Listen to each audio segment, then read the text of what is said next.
Hey guys, welcome to the Brainstorm podcast with me, Antarticninja, and the wonderful Loot, the body. This podcast is where we talk about anything and everything mental health, so sit back, relax, and enjoy while we talk about all of our crazy and invite you along for the ride. Push on and go for it. Yeah. With what we'll be talking about, with how everything's gone for us in the last year and a half or so that we've been... To be fair, this time 2 years ago, so 2020, since January 2020, it's been a fucking roller coaster. It really has, and I feel like there's been fewer highs than lows. Oh, so many! It's so disproportionate. Wow, I can't word. That it is genuinely ridiculous. It's been insane, and there's not really a better term for it. Oh no, there really isn't. There really isn't. So why don't wait? Dropping me pen. Why don't we start with just saying who you are, Loot, and why do you want to do the podcast? Why do I want to do the podcast? First of all, because I think that everyone struggles with mental health. Mm-hmm. Some just struggle better. And I think that before COVID, a mental health conversation was becoming a conversation. But since the beginning of COVID, anybody who really didn't understand depression or isolation or just that deep, dark part of their mind got an introduction.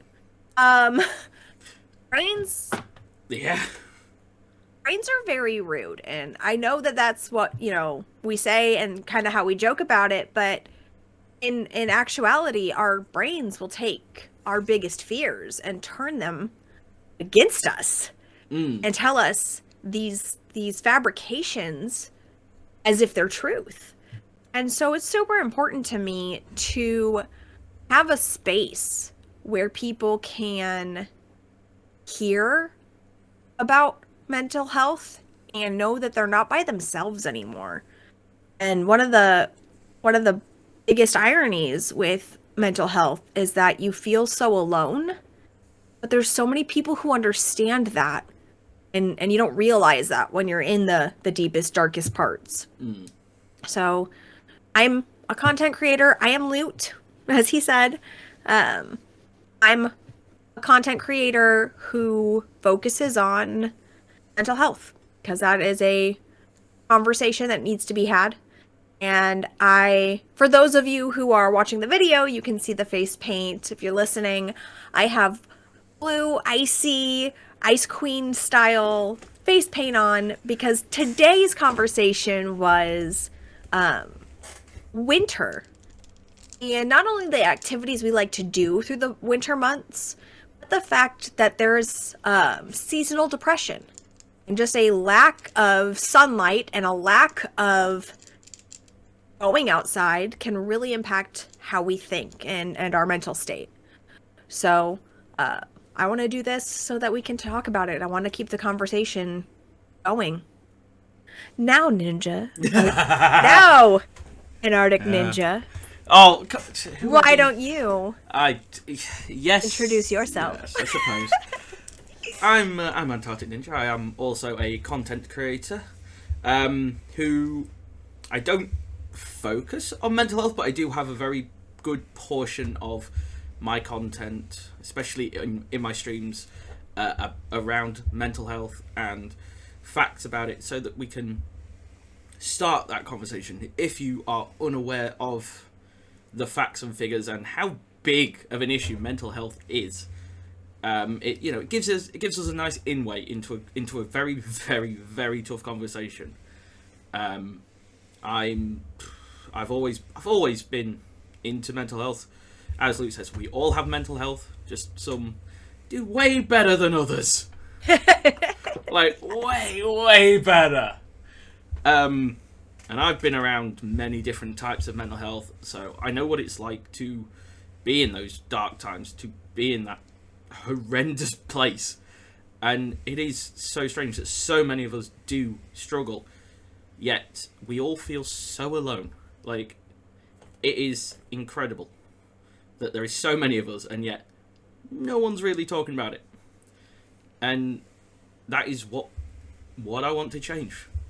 We should Absolutely. we should be openly talking about mental health like any other physical illness. Like, you know, I'm depressed, and that's it. And then, you know, you get the sympathy, you get the help you need before it's too late. Yeah, and that's a big part of the fact that we don't talk about it, is that we were taught that was weakness. Nobody goes, "You have a fever? I mean, are you even sure?" Yeah. Yes, here's a thermometer. I can show you. I have a fever. But if you're depressed, they're like, just be less depressed. What? Yes. Yes. If you had a better diet, Yeah. you wouldn't feel sad. Go outside more. I've had that one multiple times. Just go Right? outside, get some fresh air and sunlight. Don't get me wrong. Those things are good for everyone. Yeah, it They helps. do not negate depression. It helps, but it really doesn't solve the issue. And that's, people like, you do treat it so differently. They treat physical illness and mental illness with so many different, like, tactics. Like, with physical, they're like, go see a doctor. Yeah. See a doctor, they'll help you, you'll get better.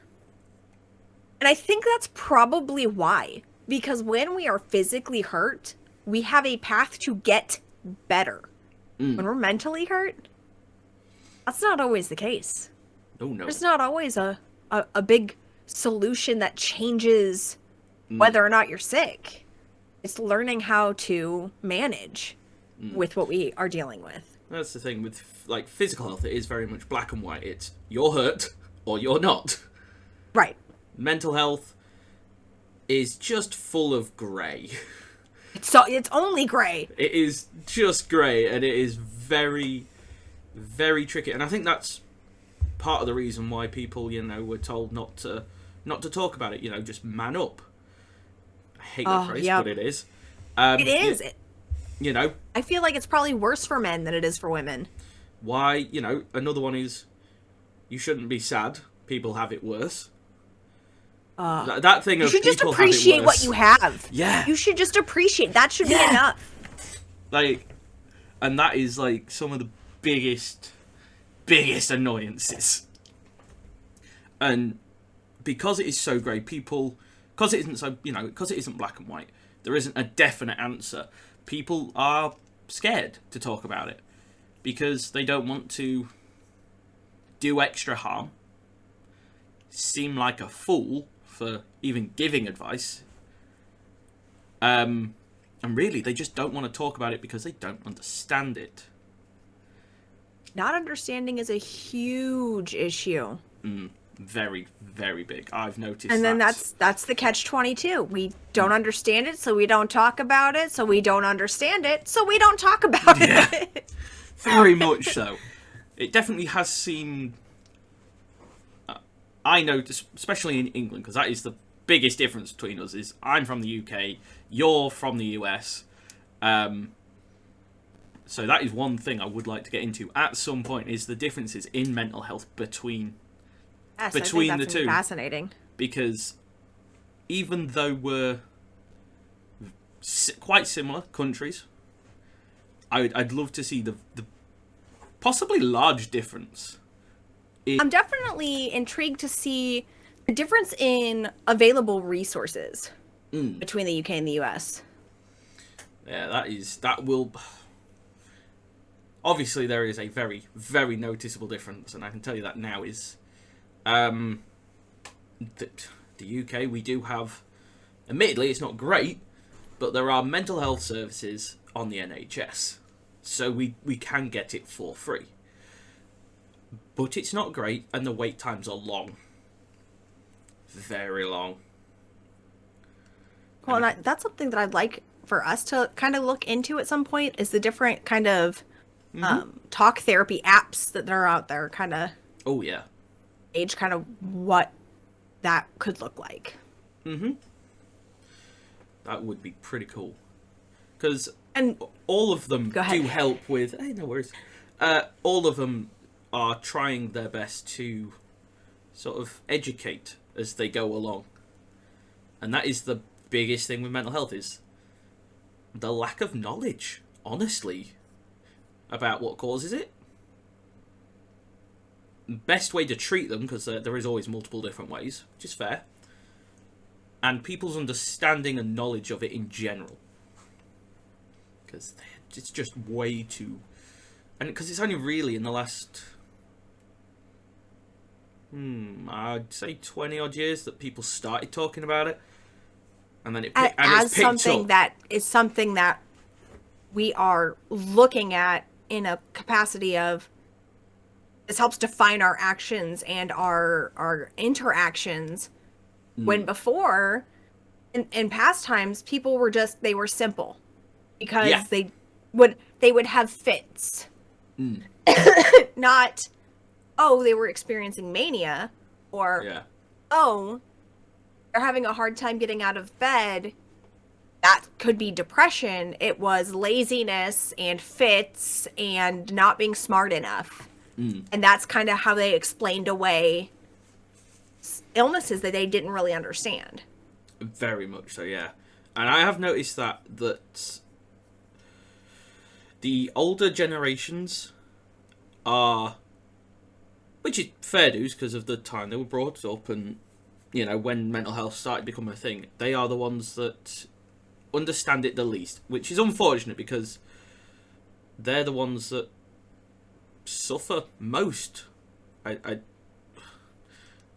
Suffer in silence most, I can say it that way, as a lot of elderly do suffer loneliness and, you know, stuff like that, and because of the loneliness it can feed into anxiety or depression.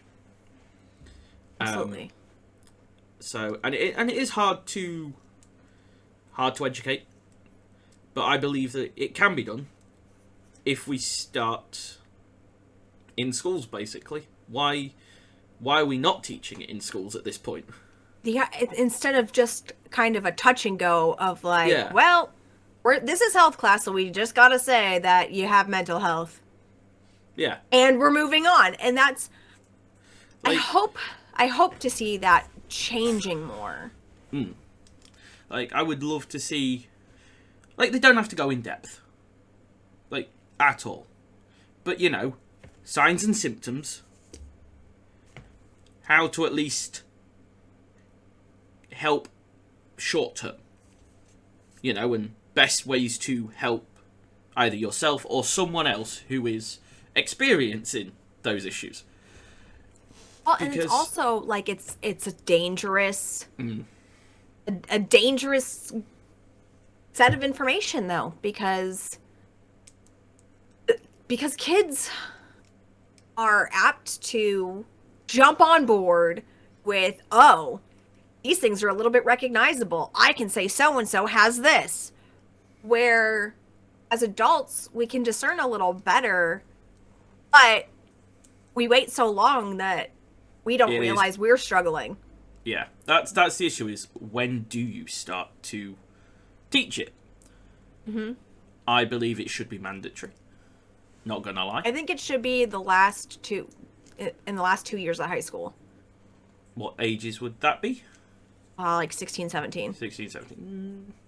Because you've already been through some stuff, and you kind of understand enough about, like, your hormonal journey to know, like, oh, that was just puberty. This is something different. This is heavier. Yeah, like, that's the thing. It's, by that age, there is, this is an old stat, and I could be wrong. I could be wrong, but there is a very high percentage of, by the age of about 15, of people having or showing very clear signs of mental health issues. So I do believe that, you know, it should be mid to late teens at the latest. But a lot of people, they don't even develop their symptoms until late teens, early 20s. That is very true. But it's always good to have knowledge of it beforehand, which would definitely help them. But yeah, like I do believe it should be taught at some level, and not just like a quick whoop. Right? Yes, just a once over. Like, you know, people think like sex ed is like a quick sort of stop and go, which it really is. They've really got to improve that as well, but we're not talking about that. But like, yeah, mental health really needs, you know, just, it doesn't have to be in depth. It doesn't have to be, you know, what you know, like, this is what happens to the brain. No. Leave That's all more that. psych anyway. Yeah. Which like, I know probably sounds silly, but psych and mental health are not the same class. And yet it all gets thrown in normally. Yeah, but honestly, like, mental health is kind of split into tiny pieces and put into maybe a little bit of sociology and maybe a little bit of health class and maybe a little bit of psych class, but it's not treated as like a specific subject to focus on. Yeah, and I believe it should be, because mental health is you know, it's not just bad mental health, it's good mental health. And it is one very, very large tree. As I would put it, you know, the good mental health are the strong branch, not strong, but the healthy branches, the ones that are able to withstand, you know, the knocks and the breeze and kids climbing over them type thing. Whereas the bad mental health is the sort of the smaller twigs, but the ones that are clearly sort of rotting, the ones that have had a bit of damage. Well, they're a little bit iffy, but Ones may or may not survive any kind of trauma. Yeah, but, you know, a bit of tender loving care and you can get it back. Like, that's what I see the sort of mental health as. And we're all too quick to go, ooh, that's a nice branch, and forget about the nice patch of damaged ones that are still as amazing. But no one wants to look at that. And a lot of us try to treat it like, oh, there's damage there, cut it out. Cut it off, get rid of it, drop the dead weight, and that's not how it works. I mean, we are a sum of our experiences, good and bad. And when we just try to ignore or discard the parts of ourselves that need work, then we don't grow at all. Then you're stuck standing still. And I think that is genuinely a symptom of just modern society as a whole at the moment. We are very much, it is slowly changing, but it is very much a throwaway society. You buy something, it breaks, you buy it again, you buy it new. No point getting it repaired. People are constantly just cutting out the bad bits of themselves. That's kind of a way of going plastic surgery, you know. I don't like my nose. We'll smash it and we'll just put it back together for you. Super quick, super easy, done. No one's willing to put in that hard work. Which, it sucks, but yeah. Yeah, it is because it's so looked down upon. It's so looked at as weakness. And we're taught that, like, if you have a weakness, then you need to hide that. Because being vulnerable is unacceptable. You have to seem strong and show your strengths and just focus on your strengths. And our weaknesses are where we grow, though. Oh, yeah. Like, if we just only do the things we're strong at, we never get better at the things we're not strong at yet. And so I'm excited about talking about mental health more and more. I'm excited about seeing it be discussed in more podcasts and streams and on radios. Like, I'm excited about the mental health conversation coming to the forefront of what we're exposed to.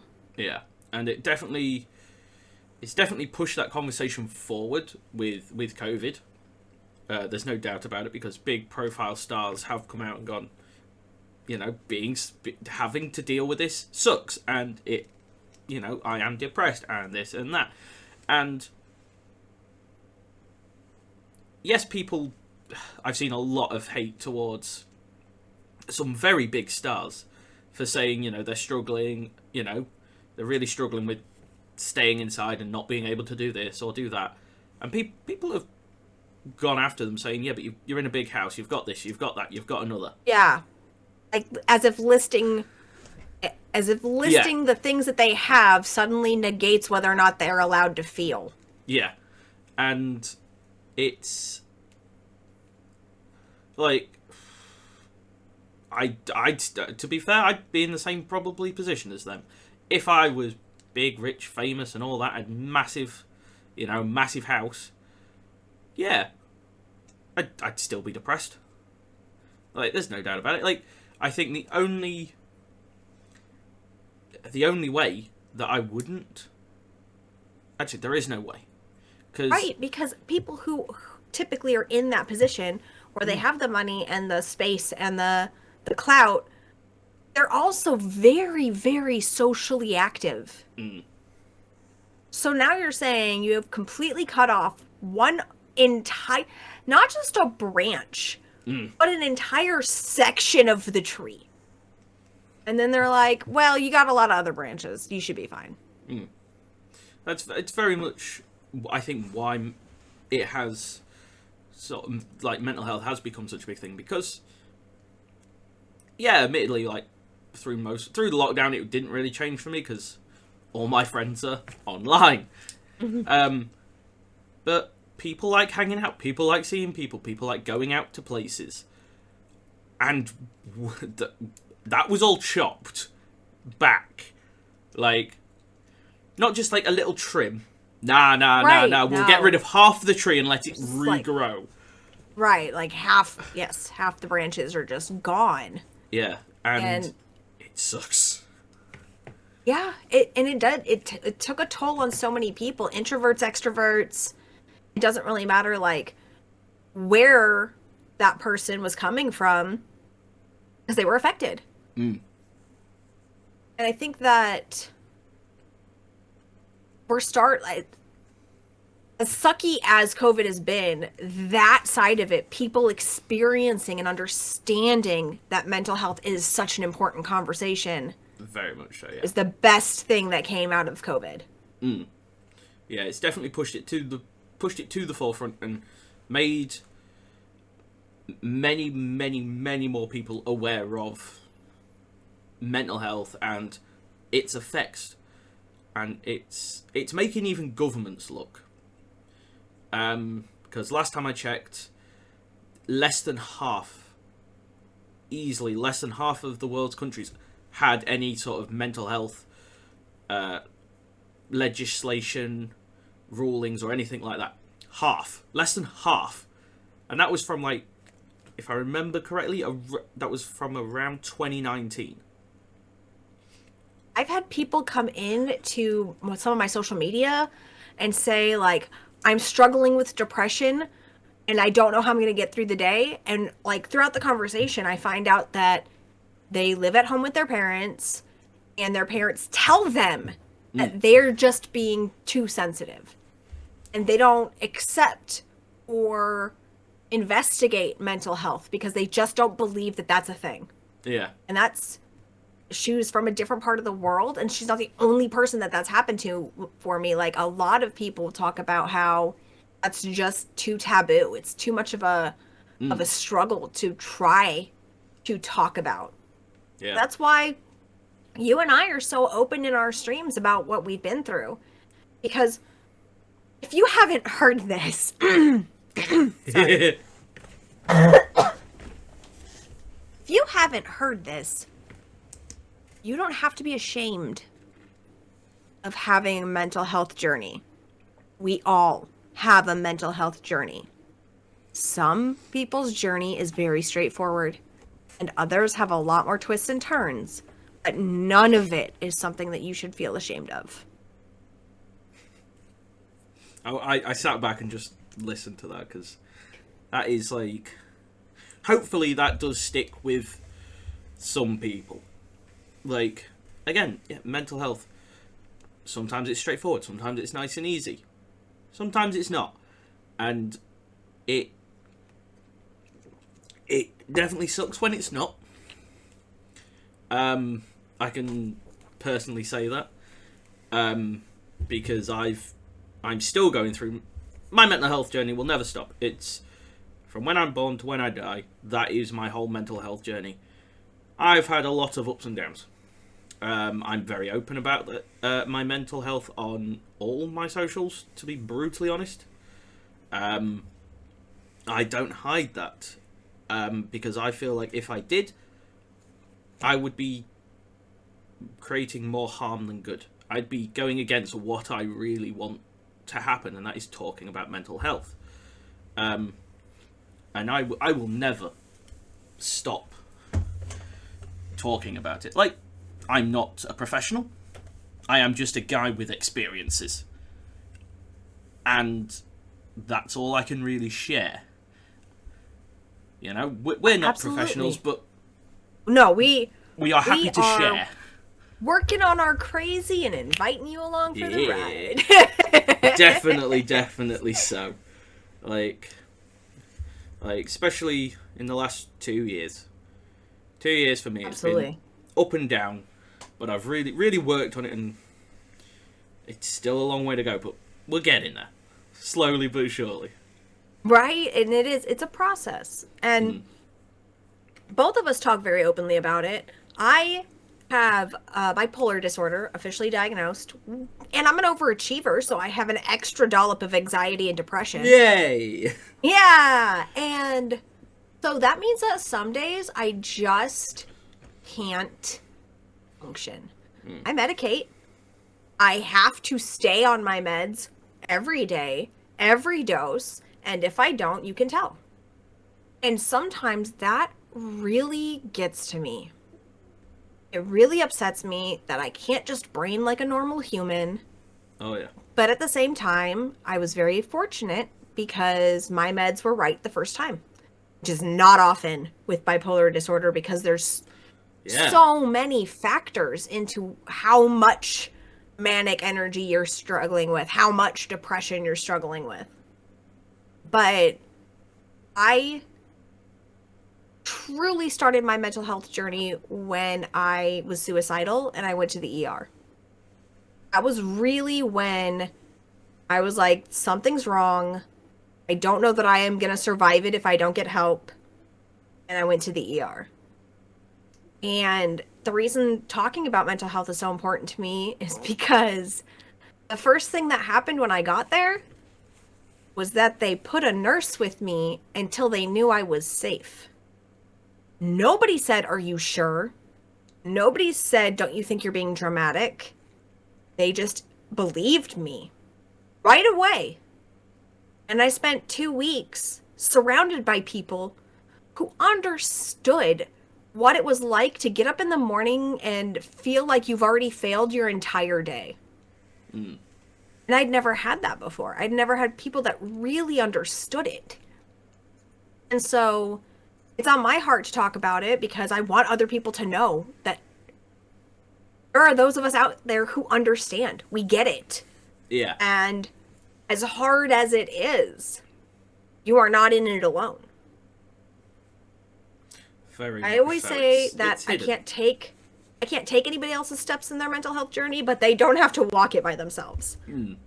That's the thing is I'm very much happy to be that shoulder to cry on. If they need a rant, if they need a chat, just a friendly chat, and I will be there for them for every step of the way if they need it through that journey that they take. My mental health, I didn't really pay attention to it till I was 18 when I was diagnosed with depression and anxiety. Before that, there was definitely signs of it, but puberty, you sort of wave it off, don't really think about it. And then for the following 4 years, I did 2 rounds of counselling, free on the NHS, which wasn't great, but it got me. It did its purpose. It got me through the darkest point, which was when I needed it. And it sort of tried to sort of set you up to go on without it, but relapses happen. Life's tough. And it just wasn't up to scratch. And I noticed this basically just as COVID started, to be fair, just as everything started to lock down. My life had got to a point where I was fucking done. I was done. My life was a bit shit. And I reached out. And I have a counsellor who doesn't judge. Doesn't say, are you sure? Are you sure it's, depression? You're not just this or that or another. They just allow me to rant and rave and chat. And there's no judgment. And that's, I think the biggest thing is when someone talks to you and there is no judgment. Because that is what stops people from opening up. Very much so, is the fact that they might be judged. And in a lot of cases, it's the fact that they have been judged. A lot of cases. I've been judged for it. I've had many comments about it. And they fucking suck. I've gone many days. I am also on medication. If I don't take it daily, you start to notice after a day. Like, it goes downhill so fast. I have days where I struggle, even with my medication. And I think that's a common misunderstanding. Is that, oh, you're taking medicine, so you get better. Yeah. Nope, I'm taking medicine, so I get through this day. Yeah. A lot, especially mine, is very much let's just try and, let's not have you, like, super depressed, super down. Let's make you capable of functioning. Just enough. That reminds me of, there's this cute little movie called, Curious Life of Timothy Green or something like that. And at one point, the parents are sending him to school, and the dad's like, have a great day. And the mom's like, that's too much pressure. And so the dad goes, have the day you're gonna have. I relate to that so many days. Have the day you're gonna have. Have the day. I very much had to, through my worst points, I had to be just like, survive. I became very much I said that 1,000 times a day just to make sure I survived. And it is what it is. It sucks. A great movie I did see on Netflix, well, at least on the UK Netflix, I don't know if it's on American one, is a film called Tok Tok. T-O-C. And it is I believe it's French. I believe. Don't quote me. It's one of those. It's from a European country, at least. And it is all about people with mental health issues. All ended up going to therapy. They're all in the waiting room at once. And basically the therapist just doesn't turn up. So they all just wait. And in that time, they get to know each other, they talk. They help each other with their problems while waiting for this. For the counsellor, psychologist, whatever he was. And then eventually he turns up. But it turns out that the one that turned up was the counsellor, the guy that turned up to, the counsellor, psychologist man, I believe it was a man, was in the room all along. And it was amazing, and a lot of them, and it gave me a good insight on mental health and how people do do a lot of people do lots of out of the ordinary, as people would put it. A lot of people would call it strange or weird, but lots of things are done to make sure their mental health is okay. I've had questions on what I do. I have a lot. But it is what it is. I do it to make my brain work. And that's the thing is, don't be just trying to get that judgment away from what they do to serve, like, to make themselves sort of work through the day. Well, and honestly, like, because there's so many negative influences about how we should feel about our mental health, people will turn to increasingly unhealthy coping mechanisms. Yeah. So that, because they're easier to hide. Where with, like, seeking therapy or medication, or for some people, like, and that's, for some people, going to the gym every day does the trick. That's it. That's all they need. For some people, a massive shift in their diet is actually what they need. Some people, it's just being outside more. And unfortunately, because that does work for a small percentage of people will lean on that, like, I've got this great advice for you. Yeah. All you gotta do. All over social media. It's, you're suffering from this? Then do these things, and you'll be great.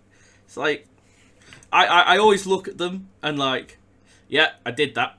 I did that. I did that. I did that one. Why am I not happy? One of my favorite ones quotes Mean Girls. It's a meme with Mean Girls, and it's like me doing everything I can to increase my serotonin, and it's like, go for a jog, eat healthier, get some sleep, and then it's a picture of her saying, stop trying to make fetch happen, but it's got fetch whited out and it said serotonin.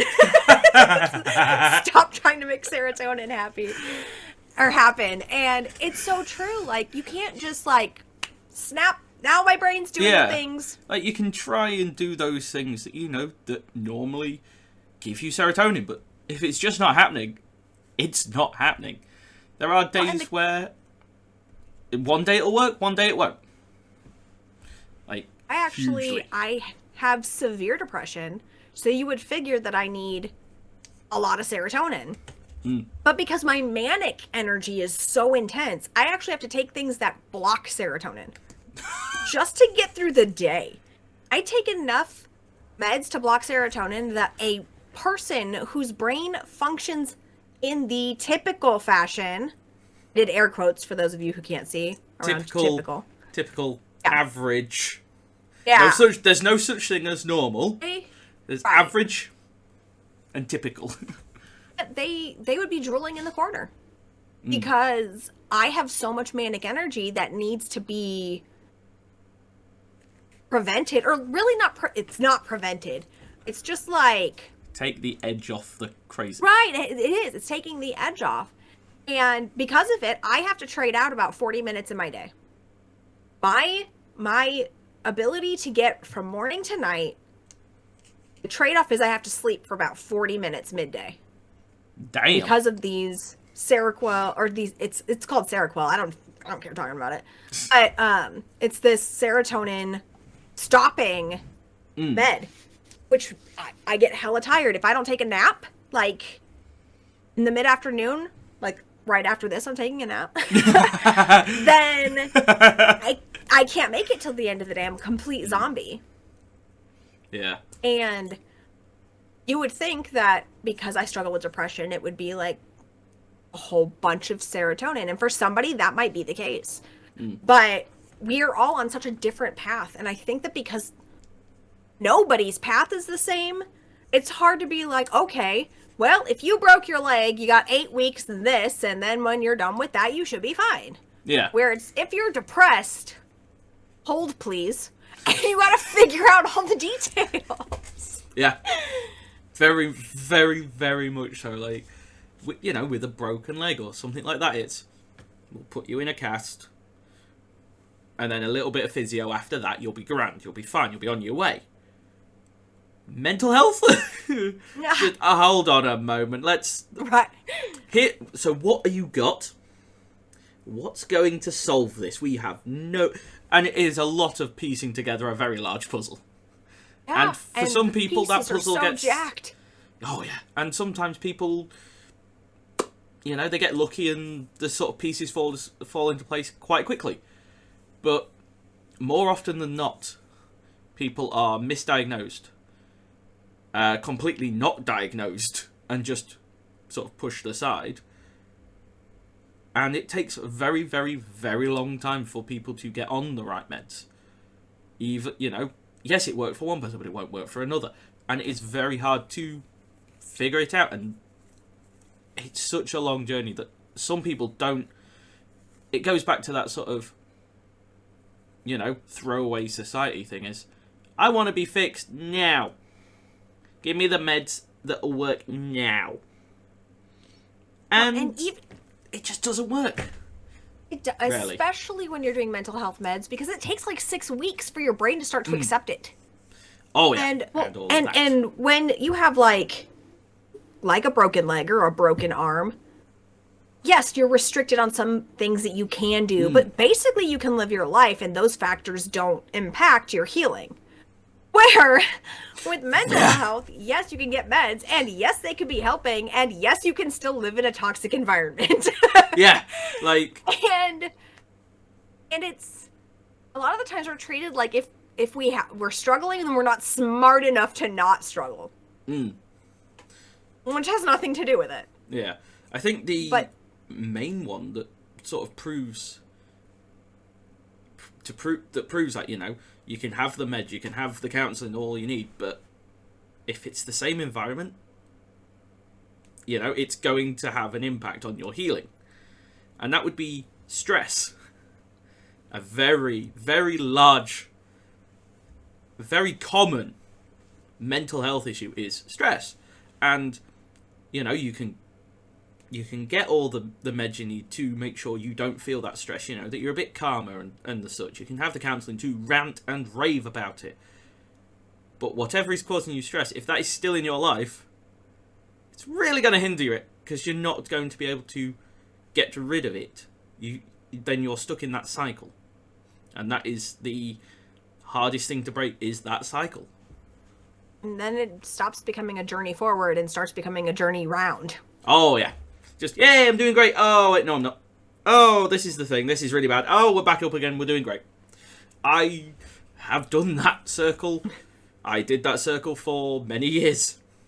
I got it down to a T. I knew exactly when it was going to happen as well. I got it down to, I knew every 6 months.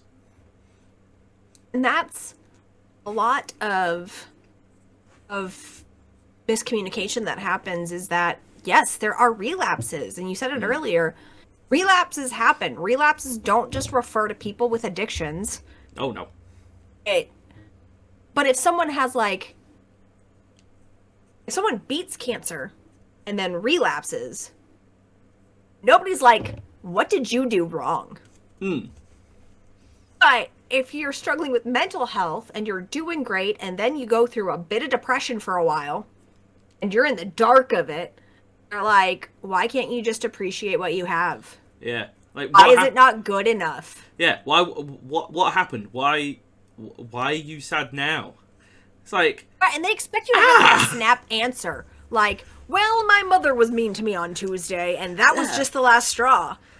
When it's normally like 97 different elements coming at you at one time, and then your brain's just like, we're taking a break. It's like, I've got 99 problems, and all of them are causing me issues. Absolutely. Absolutely. And like, oh, it is... Yeah, so you do tend to, you know, people are like, oh, what, you know, why are you sad now, and this and that, and you're just like, and because they expect the answer, a reason, you go, I don't know, and then they get more annoyed because they just, you know, they see they can't give a proper answer, they're faking. Right. Right. They can't describe it very well, so is it even real? Yeah. And that, I hope that through this podcast and through others out there talking more about it, I hope to see that approach change. Yeah. Like, it is... I genuinely do hope that, you know, people don't go, what's wrong now? I don't want to hear that shit. No one does. Makes us feel worse. Yes, and guilt is not as helpful as you might think. Oh, do not guilt trip anyone suffering with mental health, because it will make them 1,000 times worse. Because they will then feel shame and guilt, and it will push them further down, and it will make it that divide bigger. Honestly, I call it the fail spiral. Oh, nice. All of the things that I feel like I'm not good enough. Good enough? Oh my god, we could do an entire episode on good enough. But all the things that I feel I'm falling short on. And if somebody decides to like add to that list, my brain's just gonna take it and run. Like, oh, you're right. Here's another way I suck. And I'm just gonna shut down. I have that. I have my own version of the fail spiral, and it is very much it's always there. Yes. It's like a conveyor belt, and you just need something else just to push it along, and then it'll all go. Like, as soon as that one person just tips it a little bit, oh, it's gonna fly. Yeah. It's the shittiest game of dominoes. Oh, it really is. It really is. Because you can't stop it at that point. It's just gonna do what it's gonna do. Yeah. And, you know, it's tricky because mental health is basically your brain warring with itself. And it's... Yeah. That is exactly the right way to describe that. Yeah. You say, my brain is angry with itself. How do you put that into words and feelings? And you just go, that's a very complex thing my brain cannot handle, even though that is what said brain is doing. Absolutely. And I've been in toxic relationships so long that now that I'm in a healthy one, there are times where I'm like, why are you like, I haven't actually experienced him being mad at me or treating me dumb. But my brain has experienced it a whole lot of times. Yeah. Because it'll be like, oh, you told me your idea. Here are my thoughts on it and a possible other direction to go. And I'm like, fine, we'll just do it your way. And he's like, what? This was a conversation. I'm like, no, we don't need to fight about it. We'll just do it the way you said. And he's like, but what if your way is better? No, it's fine. And like, it'll just keep going until he's like, babe, the way you wanted to do is fine. I just wanted to be a part of the conversation, and it's fine if we do it the other way. Yeah. I'm not upset. I'm not angry. I'm not trying to tell you how to do it. Your brain is so used to, you know, the negatives that it shoots straight back into it. Like, it's straight into the conflict. It's something that he's really had to work on not being mad about. Because he's never mean or angry, but he gets hurt. His feelings get hurt because I expect the worst. And I'm like, it's not your fault. I am 32. That is 31 years of being treated like being wrong makes me a crap human being. And that's a hard cycle to break. It's a hard cycle to break. The cycle is the hardest thing, and you go through lots of relapses and lots of very crappy shit, and sometimes if you're able to break the cycle, sometimes you won't even realise you've done it. Because you've worked so damn hard and it's only till someone brings it up that you notice. That, I cannot tell you how many times. I cannot tell you how many times he will do something just genuinely good. And I'll be like, I didn't even realize I was expecting that to go badly. Until it didn't go badly. And then I'm like, oh my gosh. And I've gotten to a point where, like, if I ask for something small, like if I ask for a refill on my water because I'm running around and forgot to do it, I don't walk into the room expecting that it hasn't been done. Yeah. And I told him, I was like, that's a big deal. And it's not because I expect the worst from you. It's just because I've always had that. I've always had that. What you want, what you need, whatever it is, it's trivial and unimportant. And now I have someone who treats me like something as small as refilling my water bottle is important and does matter and is worth the 5 seconds it's going to take to do it. Like, that's the thing, is like, I've noticed that with friendships. Like, it isn't just like relationships, or at least romantic relationships. Romantic ones, yeah. Yeah. It is very much every single type of relationship. Like, I've got friendships that I genuinely, and I still do this every now and again, I'm like, why are you friends with me? I just assume that I'm being a dick because of something, or, you know, my mental health taking a hit. And I'm like, why'd you put up with me? And they're like, we're friends. You put up with my shit as well. And I'm like, isn't it so weird when they're just like, weird, because we're friends, and you're like, what, but is that good enough? And they're like, yep, that is. That's all you need. I've lost friends and people in my life due to me talking, in air quotes, too much about my mental health. I've genuinely had 2, I think, at this point. I think I've lost at least 2 very good close friends over it, because they didn't understand it, they didn't want to hear it, and, you know. That's another big thing, is that people don't want to have to contemplate their own mental health, so they don't want to hear about anybody else's. Oh, that is a big, a lot of people are like, yeah, I don't want to hear about your shit. It reminds me of my stuff, and then I have to deal with my stuff, and no one wants to deal with that. And I'm like, right. Really? Yeah.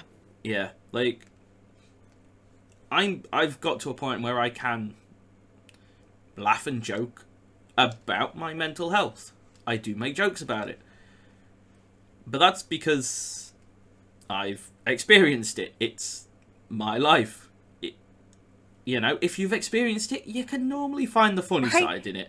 It's definitely if you know, you know. Oh yeah. Kind of. Like if someone that has never really experienced it says a joke, they come off a bit of a dick. Right? If someone goes, "Oh I yeah, appreciate I've had you depression," attempting to relate. Yeah, like, I've had depression, and here's my joke relating to it. There's a lot more people that laugh because they're like, I kind of relate to that, or I do relate to that, and it's very weird. And it's a weird thing that connects a lot of people, but secretly, because again, the shame and stigma around it is still very much there. Which fucking sucks. Like, horrendously. It does. It makes it hard to move forward, but as you guys are gonna see and go on our journeys with us, it is possible to find the people who understand, the people who relate, the people who want to have the conversations. And it does, this is so cliche and I hate saying it, it does get better. Yeah.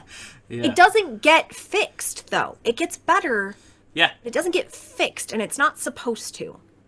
It's just supposed to be something that we learn about ourselves and we learn how to cope with. And cope with in healthy ways. And that's the biggest thing is, you know, the cliche things. There's a reason why they're cliche, because normally they're fucking right.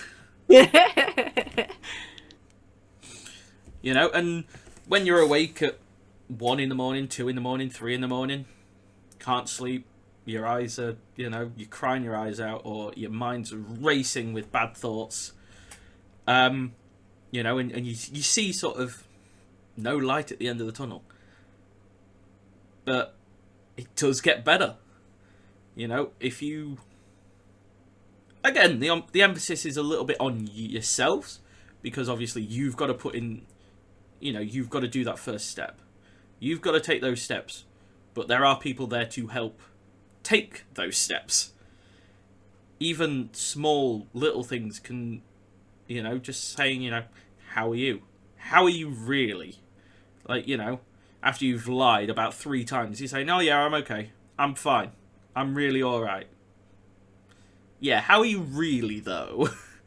You know? Right. Like, those small things do help. You know? And just checking in with people will help them just make that little step towards the next thing to improve themselves, to improve their mental health. And one of the resources that we're going to be listing in all the different areas with our podcast is actually going to be our Discord channel. Mm-hmm. And so if you want to find a place where you can build a community and talk about your journey, or just show up and support other people as they talk about theirs, our Discord is also called Brains Are Rude, and we'll have the links to that in with everything else, or all the other information for the episode. Yeah, gonna say all the links for the Discord, the blog. I think we'll have our Twitters and our Instagrams on there. Yeah. Yeah. Because I run a blog that sort of goes alongside this, that talks about mental health. A lot of it is centered around how I see mental health and how I have experienced mental health. Which it could be a good take. It could, you know, you guys might find... I just hope that, you know, people read it and either learn something or try a tip that's maybe in there. But it's all about, you know, destigmatizing mental health, because there's no reason for a stigma to be there. I know that, at least in the UK, it was the 80s when the asylums, the actual sort of, air quotes, loony bins, as we called them, were shut down. Only in the 80s. It was like 40 years ago. Ew. Ew. That is like, ew. Yeah. I was born in the 80s. Ew. Oh, I'm sorry. Enjoy it. And they were replaced with, like, mental health hospitals. But those mental health hospitals still carry the stigma from the asylums. And that is something that, you know, why? You know? Yes, it's tricky, and it is just about educating and being open. And it does seem to be improving, but there's a long road ahead. Honestly, there's a very long road ahead. Absolutely, there is. And while Antarctic has a blog, I paint my face and talk about mental health 4 days a week live. So all the information for that as well. All be down. Yeah, all be in the description areas of all the areas that we are posting this. And to be fair, like, Luke paints her face to go along with whatever she's talking about. And it is a great way to visualize it, really. And it is a great starting point of people see you paint your face, you go, oh, you're painting faces. That's cool. What's this supposed to be? And it just opens it up. It's one of the things I actually, like, for this look also, I have glitter glue on my face. So I got clear glitter on my face, and I will 100% walk out of my house and run errands in my face paint. And my boyfriend is not embarrassed by it, but he's like, why? Why is that something that you're that you want to do. And I tell them, I go, you can't look at me and see I have bipolar disorder. You can see face pain and go, oh, interesting. I want to know more. It gives me the chance to talk more about mental health and the importance of the conversation. And I love that. So I absolutely go around town in my face paint if I have chores or errands to run after a live stream. That is genuinely like just imagining just walking down the street and there you are just walking. I'm like, the fuck? Yeah. And a lot of the time people are like, they'll stop stare and be like, what is happening here? Yeah. And that's the thing, is they're so, like, if we made if you had to paint your face with a specific thing to identify depression, anxiety, and, you know, whatever mental illnesses you had, you would see a lot more people than you realize. I think you would not see anyone without. Like, if everybody went through a counselor to speak to them, there wouldn't be a single face unpainted. Yeah, like, you know, if it was anxiety, depression, bipolar, OCD, stress, autism, like, any sort of mental health issue, like, if you're not neurotypical, like, if you painted your face a specific, like, a part of it, a specific colour, like, if you had to, you would see so many people, and it would become normal, I think, to see it. So you'd be more open about it. I think it's just about, for an invisible illness, making it visible. It's actually the necklace I'm wearing. It says Invisible Illness Warrior. I wasn't even trying to bring that I into know. it, but that is actually kind of impressive. It's actually impressive. Yep, I'm wearing that with my Brains Are Rude t-shirt. And this is a weirdly other thing that's about, like, with mental health, we either don't remember anything or we swap topics very quickly. We can't stay on one. We can't stay on, like, I'm either not interested or I bounce between 10,000 different topics all at once. And currently I've got about 4 in my head. One of my favorite things is, I didn't mean to interrupt you, I was just so excited about the thought in my head. Yeah, and it's either say it now or not at all. Right? One of the things that happens to me very frequently is I like to have music on in the background when I'm painting my face. But my internal thoughts are so loud that sometimes I don't even notice that there's no music on. Yeah. I get like that when I'm driving too. I will go for like 35 minutes in the car and then be like, I never turn the radio on, because my own internal monologue is so, like, I'm so wrapped up in it that I don't notice I'm surrounded by complete silence. I don't do it with music. I can tend to sort of, like, not unless I've paused it to do something and then just forgotten. Mine's very much, I can drive, and I will just be driving, and I'll be so wrapped up in the thoughts and the, what, you know, the creative side, the absolutely weird side, the really dark side, no matter what it is. If I'm so wrapped up into it, I won't realise I've kept driving. Oh, and I will keep driving. Autopilot. Yeah. I just hit autopilot and that is it, because I am so wrapped up in my brain. And how normally I've had a bad thought, and yet it spurred something amazingly creative. Which, it happens a lot. It does. Okay. The deep dark is a great place to find ideas. That's why I'm creative at night, and I'm trying to figure out why. The deep dark, for some reason, brings out quite a lot of creativity in people.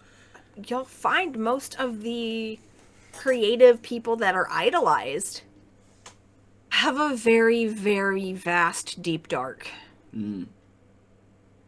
And people will be like, oh my gosh, so-and-so, you know, made so many people smile, made so many people laugh. I can't believe that their life ended to depression. And you're like, that's exactly what would happen.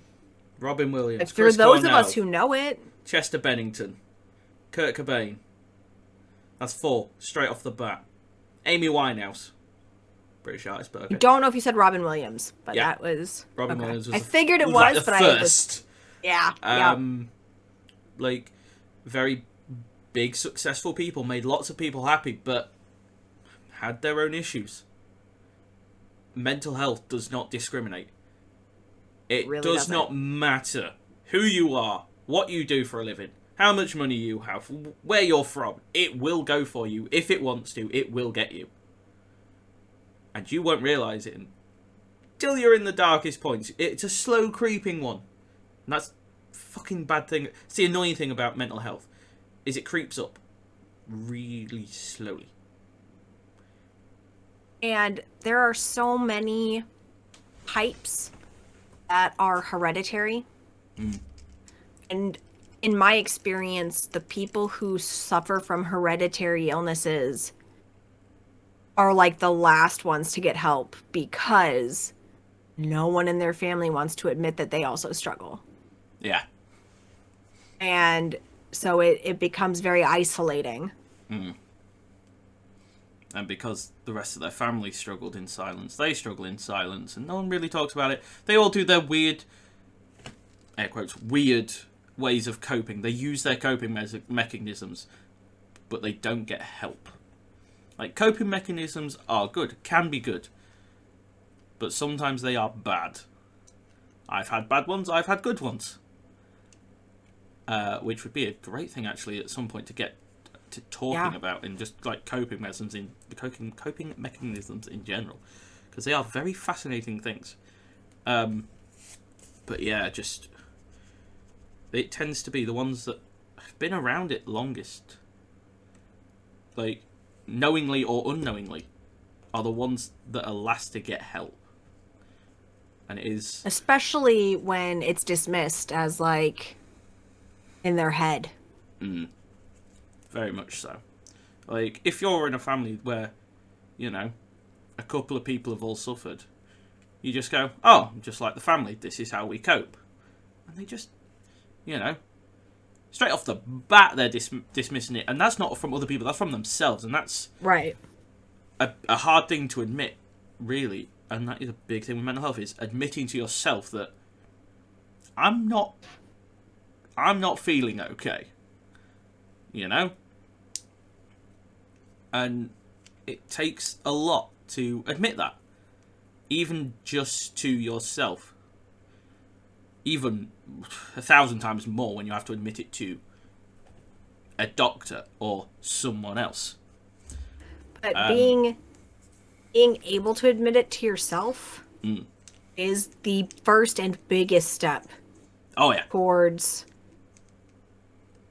I don't want to say handling, but towards working on how you're going to live with your struggle. Yeah.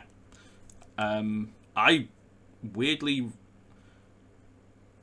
like, I never really said it to my family, but that's because my family, weirdly enough, all have mental health issues. A lot of them do suffer from one mental health issue or another. So it never really was, I am depressed. It was kind of noticed that I was struggling. So the first time that I sort of admitted it, that I really had a problem, was when I was at the doctor's. And I'm not going to lie, the doctors, there were some harsh questions.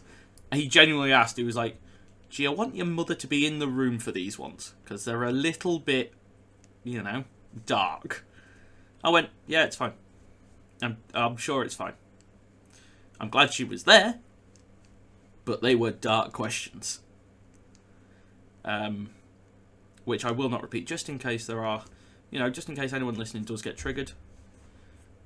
Because don't want to trigger anyone, because that would be the worst thing to happen. If you need to hear it, your triggers are valid.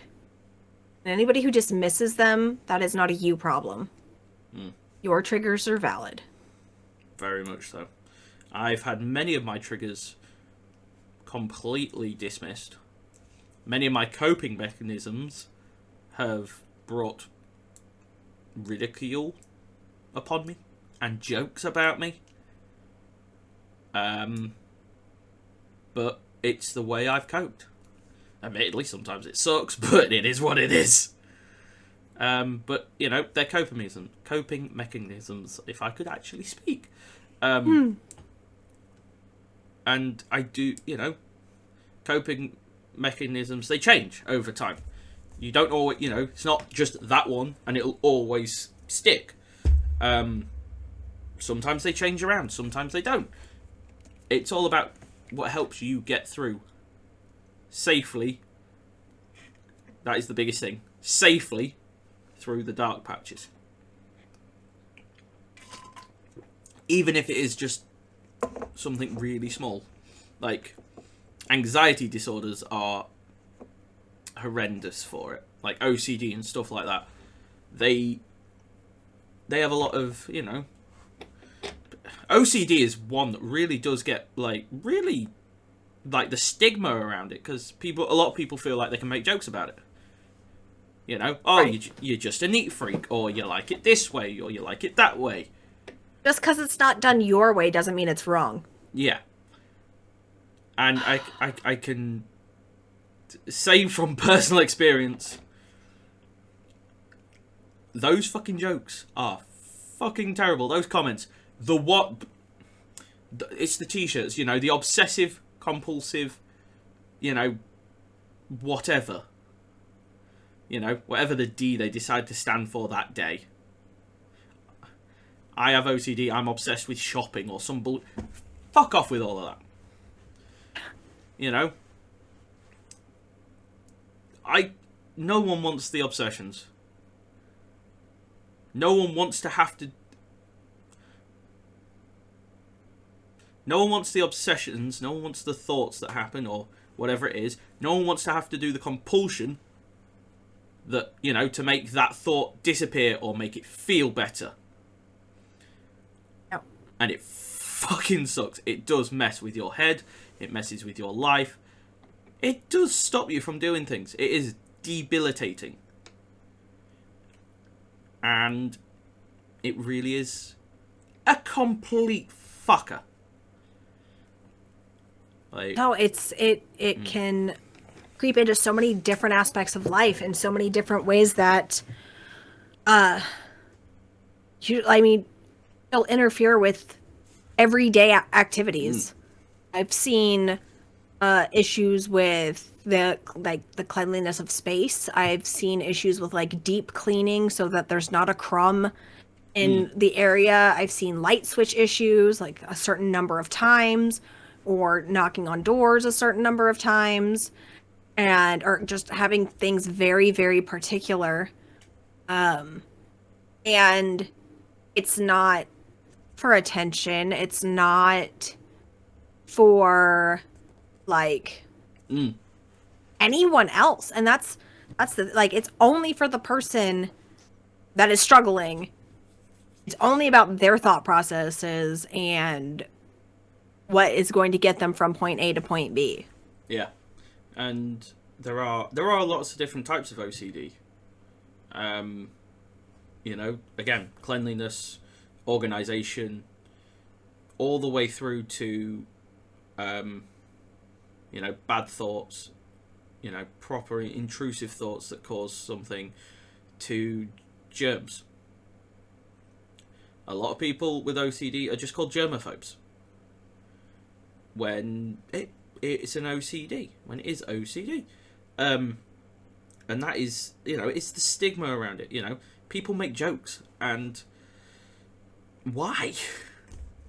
Right. It's because they don't understand it. That's why they make jokes about it, to try and make themselves seem better about it. But it does more harm than good in the long run. It absolutely does. It absolutely does. And it fucking sucks. Yeah, mental health. Man, mental health. We're going to be getting into so many different topics throughout this podcast. And pretty much every time you're going to hear us say how much it sucks. Because it even sucks. though we're getting through our journeys and we're finding friends along the way and we're opening the conversation as best as we can, it doesn't make us like totally fine with the fact that we struggle with mental health. Like, just because we're able to talk about it doesn't mean that we wake up every day and we're like, I got this shit figured out. I still have days where I'm just like, I will notice I'm pushing people away. And I'll notice I'm pushing people away because when you struggle with depression, you convince yourself you don't deserve the people in your life. So you push them away. And then when they leave, you're like, see, I told you. Yeah. You didn't deserve to have them. And now you don't. And that's not something that, like, I'm great at every day. It's not something that I always, like, stay on top of, is making sure that I'm not too depressed to F up some sort of relationship. And so it's always a journey, and we're always going to be talking about it and working on ourselves, but that does not mean by any means we have our shit figured out just yet. Oh god, far, far from it. Like, journey will never stop.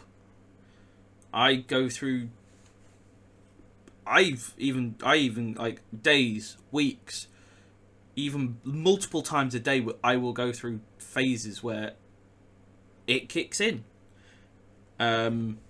Especially my anxiety. My anxiety kicks in quite a lot during the day. And it's my brain having a fight with itself. It is very strange. It's very hard to sort of... Yeah, like, who you gonna side with? You or you? Yeah. What? It is very much like that, and you know, it's, how do you explain it? My brain is fighting with my brain. That's why people don't talk about it. And it's weird and it's abstract. Yeah, no one likes abstract. And there's not answers. There's no answers. Yeah. Just because medicine works for you, just because talk therapy works for you, there's no answers. Yeah, it helps. Like, it's like, well, what caused it? Well, you probably never know.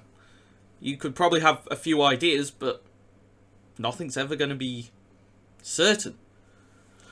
And that's the biggest thing, is it's uncertain. It's grey. It's all higgledy-piggledy and tied up. And, you know, you can't see a straight line to the answer from start to finish. And that's why the talking needs to happen. It's to help. They will never be straight. Those lines will never be straight. They will never be untangled. But we can hopefully, like, defog it a bit to let you see that there are options and possibilities, and make it hopefully that little bit easier, that when you are going through the higgledy-piggledy maze and it's all tangled up, that you're not alone. Well, and we're going to be open and discuss, like, definitions of mental health, but that doesn't mean that defines who you are. And that's something that's really important, is a lot of the times we're like, oh, I understand what this is, so that's what I am. No, that's what you are going through. That is what you are experiencing. That is not who you are. That is a big thing. A lot of people say, you know, it's, a lot of people are defined by their mental health. It's okay. You know, a lot of people go, I have mental health, and everyone just, because of the stigma, because of the stereotypes, bang, you know, you're that depressed person. Yeah, a lot of people are defined by their mental health. Well, a lot of the times, like, you'll see that I don't say I am bipolar. I will say it from time to time. But when I'm being, like, intentional, I will say I struggle with bipolar disorder. Yeah. Because it's significant. It's significant to separate those two things. It's very much, like, defined by it. Like, it'll define you, or it can be a part of you. I very much say I have depression and anxiety, And that is, yes, I have it. It's a part of me, but it is not the whole me. It is very much a part of my personality, a part of who I am, how I see the world. And I believe that people should know that bit about me because it's quite, it can give people ideas of, oh, if he's a bit down, it could be this, you should check on him. But it is not, it's not, I have depression and that's all I have. And that's all I do is, those depressing, the depression stereotypes. It's very much okay, he has a bit of depression, but he's also, people that I talk to, people that know me, I think Luke can probably attest to this, is when they go, Ninja has depression, a lot of people go, oh, has he? Like, it does not define me. Mental health should not define who you are as a person. Because I'm pretty sure Luke probably... Yeah, I'm pretty sure Luke would be like, oh, I'm pretty sure that was your response. Probably, yeah. Which is it's been a while. Because, I'm a very upbeat person. I'm a very bubbly person. Literally likes to play with bubbles. Bubbles! And a lot of people will see what I do and, talk with me, and they don't realize that I struggle so significantly with depression that there are some days where I just don't understand, why I exist and why that is a positive. Yeah. And it's not often.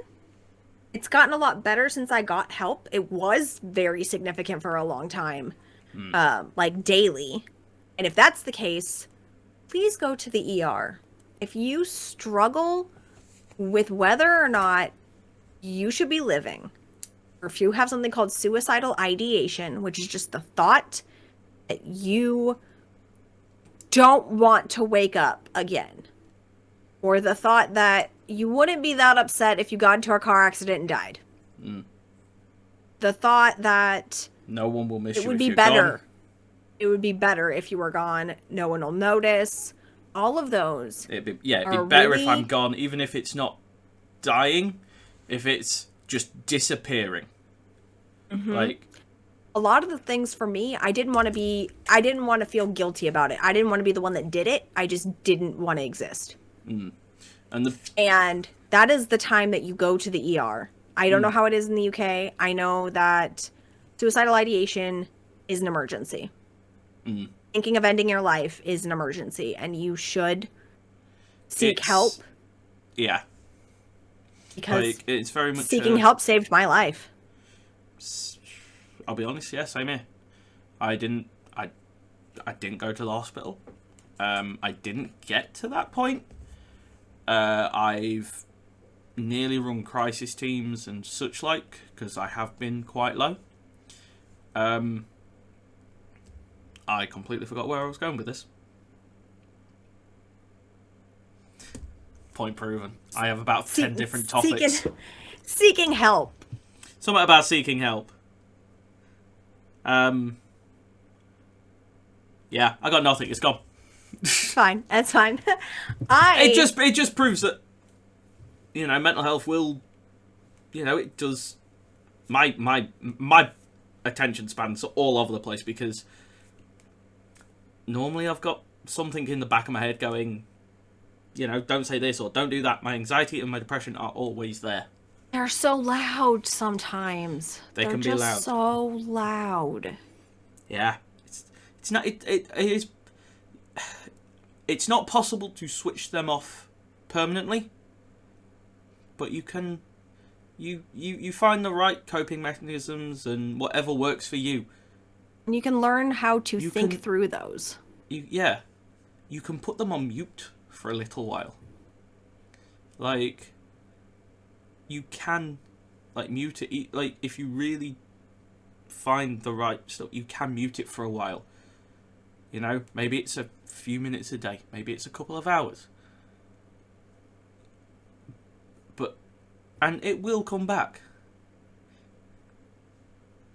But you can mute it. You can control it and not it control you.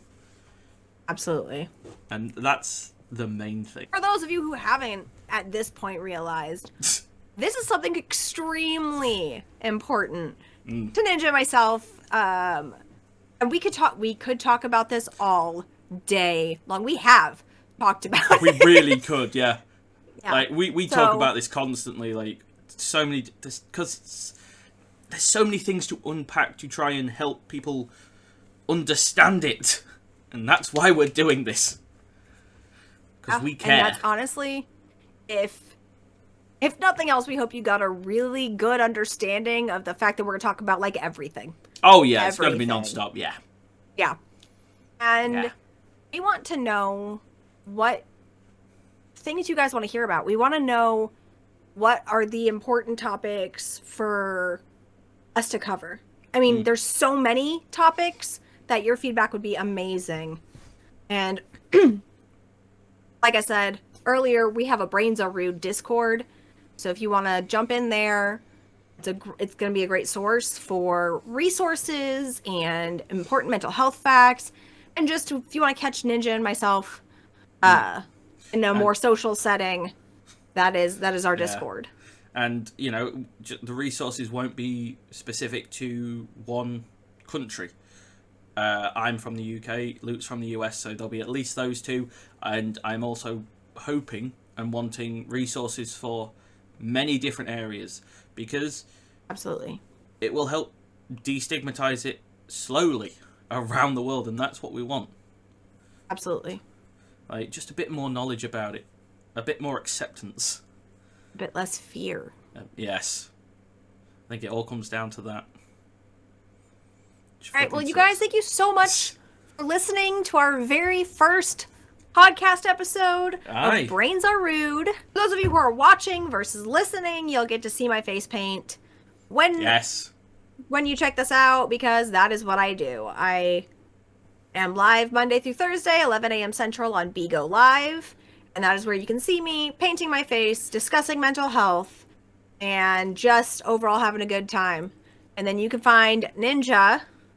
I'm in. The best one would be my blog, which I will have posted in all of the descriptions. I'm also live on Twitch 3 times a week, Tuesday, Thursdays, and Sundays at 7 p.m. UK time. And then obviously all our socials will be around and about as well.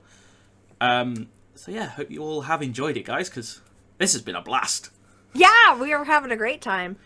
All right, thank you so much, and we will see you later, guys.